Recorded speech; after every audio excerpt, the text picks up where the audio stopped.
सभी को मेरा नमस्कार। मैं संगीता आज आपके लिए लेकर आई हूँ अपना अनुभव, जिसका विषय है कैसे हमारे विचार हमारी शारीरिक शक्ति और स्वास्थ्य पर प्रभाव डालते हैं। आजकल के इस भागदौड़ के जीवन में सभी के साथ कोई न कोई कश्मकश चलती ही रहती है और हम उसके तारों में ऐसे फंस जाते हैं कि हमें पता ही नहीं चलता कि उस समय उत्पन्न हुए विचार हमारे स्वास्थ्य पर क्या असर डाल रहे हैं। तो आइए सबसे पहले बात करते हैं हमारे मन और शरीर में क्या संबंध है। हमारे मन और शरीर का बहुत गहरा संबंध है। दोनों का स्वास्थ्य एक दूसरे पर निर्भर करता है। एक उदाहरण के द्वारा मैं बताना चाहूँगी कि जैसे हमारा मन किसी बात के लिए परेशान होता है तो हमारा शरीर भी निष्क्रिय सा हो जाता है, और अगर शरीर बीमार हो जाता है तो हमारा मन परेशान हो जाता है।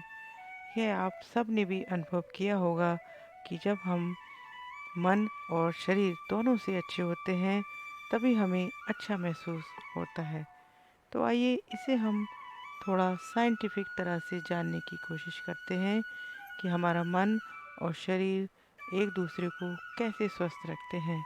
हमारा मन और शरीर कई तरह के पदार्थ यानी सब्सटेंस एक दूसरे को स्वस्थ रखने के लिए बनाते हैं। यहाँ पर मैं दो ही सब्सटेंस के बारे में बात करूँगी थोड़ा सा समझने के लिए, क्योंकि हमारे शरीर और मन के द्वारा बहुत सारे पदार्थ बनाए जाते हैं जो कि हमें स्वस्थ रखने में मदद करते हैं। तो इनमें से एक पदार्थ होता है एंडोर्फिन्स, जो कि हमारे मन के द्वारा बनाया जाता है, और यह प्राकृतिक रूप से हमारे शरीर के लिए एक पेन किलर माना जाता है। और दूसरा गामा ग्लोबुलिन, जो कि हमारे ब्लड में एक तरह का प्रोटीन होता है जो हमारे इम्यून सिस्टम को मजबूत रखता है। लेकिन यहाँ पर ध्यान देने वाली सबसे महत्वपूर्ण बात यह है कि इनका प्रोडक्शन हमारे विचारों, खान-पान, व्यायाम और अपेक्षाओं पर निर्भर करता है।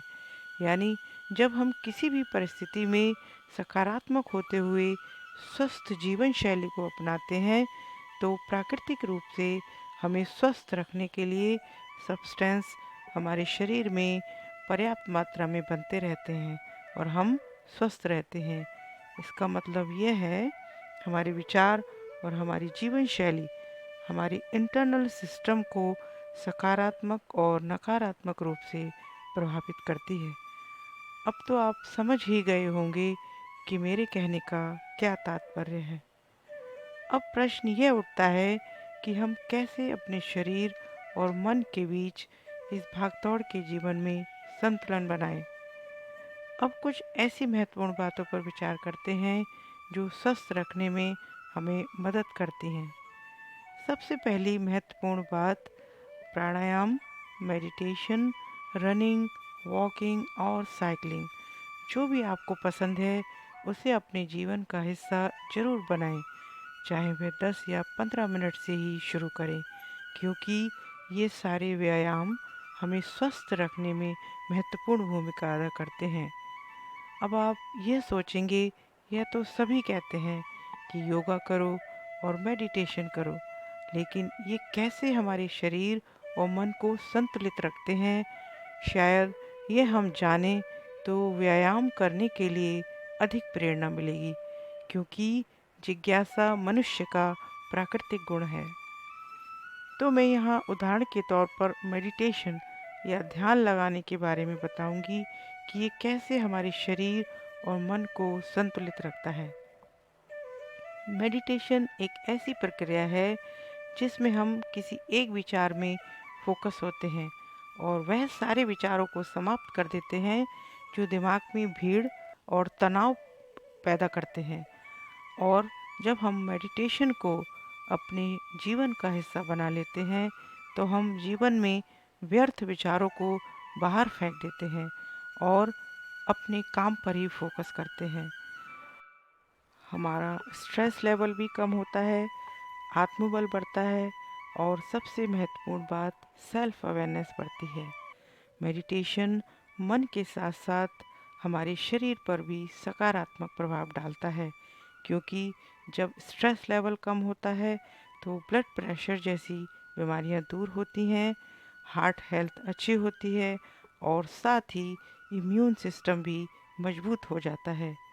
तो आपने देखा कैसे मेडिटेशन हमारे शरीर और मन का संतुलन बनाता है। इसलिए अपने आप को मानसिक और शारीरिक रूप से स्वस्थ रखने के लिए व्यायाम को अपनी आदत जरूर बनाएं। मैं अपने अगले अनुभव में आपको कैसे हमारी आदतें हमें सफल और स्वस्थ इंसान बनाती हैं विस्तार से बताऊंगी।